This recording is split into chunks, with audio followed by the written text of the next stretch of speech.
Your Level 100 was the first episode that I reviewed from OK Kill, and me revisiting this episode is mainly the fact that this is the first time that power cards have introduced, and the fact that this episode is a lot more different compared to how I view it 4 years ago. Not because that this episode seems a lot more different with the development of KO in mind,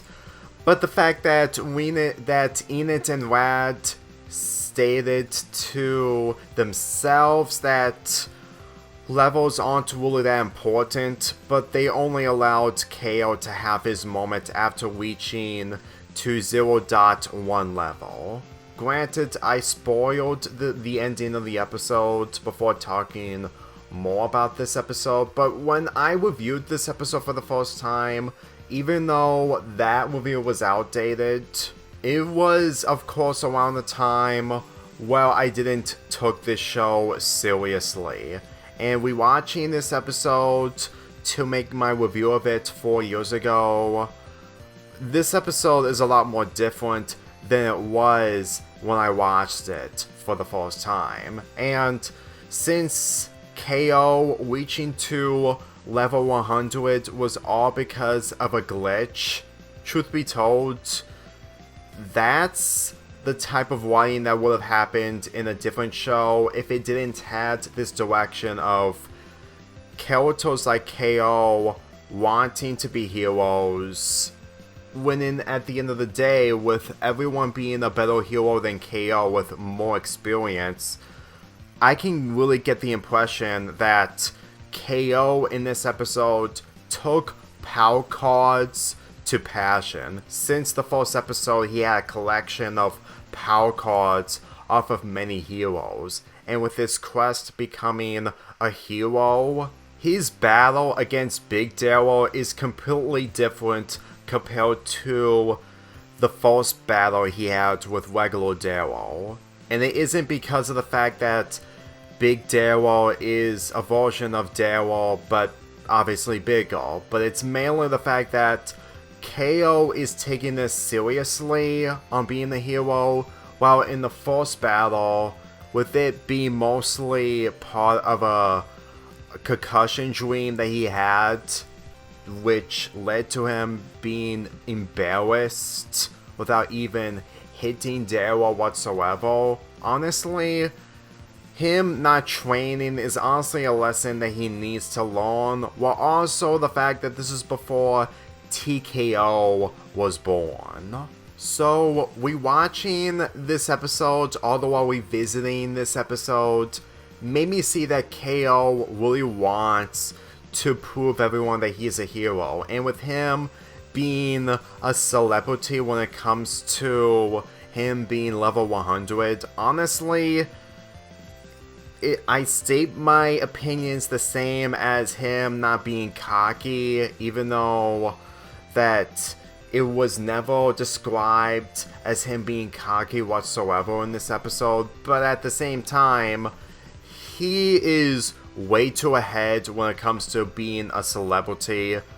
since that Enid and Rad aren't really celebrities in their own right when it comes to being superheroes. And when it comes to other characters that end up helping out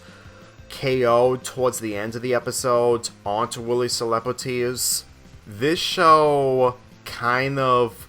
takes celebrities in a way where it's legitimate when it comes to the charisma of creating this show when it comes to fourth wall breaks. And yes, I am going to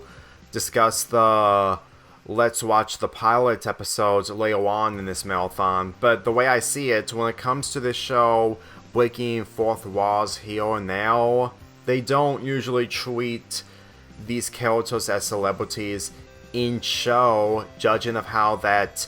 the limitations are to showcase of what KO is like when it comes to handling situations that are a lot more severe. Like, this show can take itself seriously, and when I see this episode being taken itself seriously, when it comes to the reality check that the power cards of KO was a glitch that was level 0, not level 100. The show wouldn't even work when it comes to these characters being celebrities in their own way. In all honesty, if there is an episode that has one of the superheroes being a celebrity, which,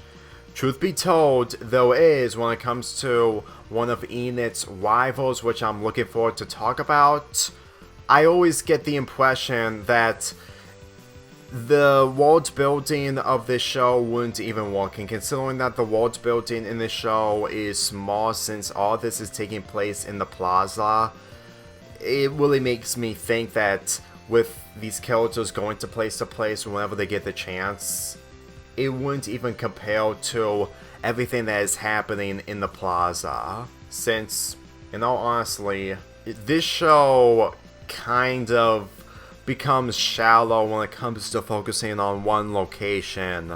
that is not that big of an area, despite the fact that what happens inside the box mall or the bodega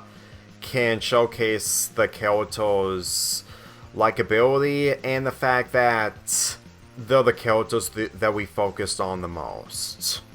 Yes, we are going to focus on more characters in different locations as we continue on, but my point is that this show feels smaller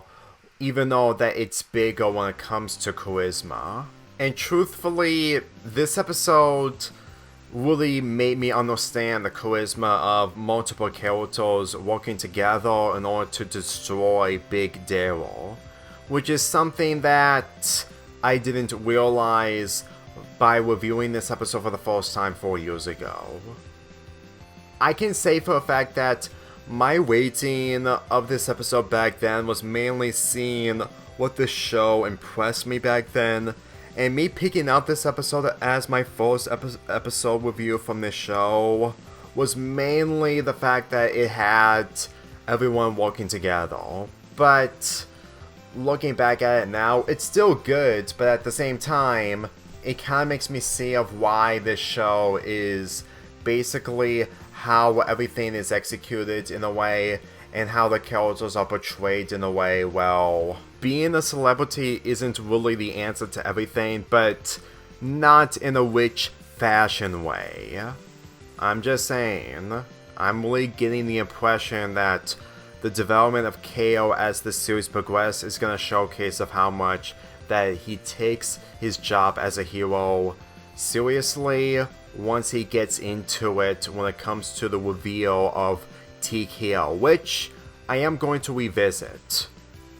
even though that my old review of it isn't as outdated as my old review of this episode. With that being said, I'm giving this episode a 7.5 out of 10.